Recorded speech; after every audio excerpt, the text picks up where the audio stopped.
Good afternoon, YouTube. This is Central Oregon Survival Network coming at you again. This is a continuation of the survival knife review of the SOA by United. This is supposed to be video number 6 of the reliability and durability testing, and this is spear usage.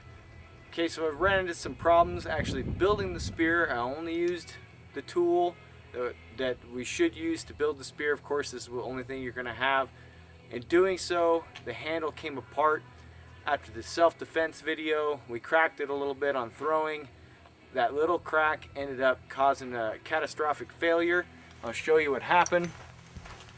You can see that the actual handle started to bust apart. That's why plastic handles are no good with rat tail tangs, half tangs, or quarter tangs, or no tang at all. So that's one of the things that can happen when you have a weak tang and not a full tang. And it did happen to us, and one of the reasons, and actually this would work as a spear at this point in time because your handles are gone. Now, one of the things I do want to throw out there is in a survival situation, it's always good, and I do that with the rest of my knives that do come apart, is carrying the proper tools to take your handle off and make it into basically a spearhead. And what I'm talking about is once you build your spear, you don't want to strap it onto the side of the spear. It's going to be unbalanced, hard to throw, hard to use. You can do it, but the knife's going to move around. It's just not going to work very well.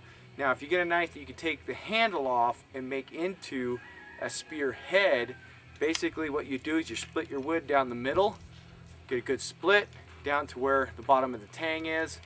Take your knife apart. After you do so, of course, you can notch both sides for your 550 cord or whatever you want to use for cordage. Take your knife apart with the tools that you're packing. Put your knife inside there, tie it on. Now it's centered. It doesn't want to move on you. It's nice and tight. And that also goes into when you find your spear wood. Of course, this is kind of big, but when you find your wood that you want to use for your spear, try to make it the same size as your tang so you don't get a lot of movement in your spear when you're actually using it, throwing it, or whatever you're using it for. So it's always good to carry that tool on you. Now, the reason why I can't do a video on the spear usage, which this would be good for, and out in the field I probably, in a worst case scenario would make this into a spear. I just have to make it happen.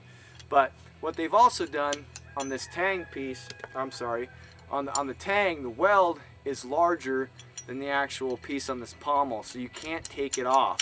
So what would happen is you'd put this little piece, this rat tail tang, inside of your spear, and what's going to happen? It's just not going to work. It's going to move around. I'd find a way to make it work. I'd probably knock this off with a baton or something I was carrying, and then move my spear up on more of the blade, and then give me a spear point. But this is going to be the last video on the SOA by United. It did fail. We might make some further comments on it in a different video, but as far as I'm concerned, this knife did fail. And I did look up the original design, which is a tried and true design, and I'm probably going to purchase that one and do the survival knife review process on that knife. So because this blade design I actually really like, but the handle on this and the tang, it's just not acceptable. It's weak, and it's not going to work in the long run. Alright, this is Central Oregon Survival Network coming at you. If you have any comments or anything, go ahead and shoot them to me. Love to hear it. Thank you for all your subscriptions and everything you do.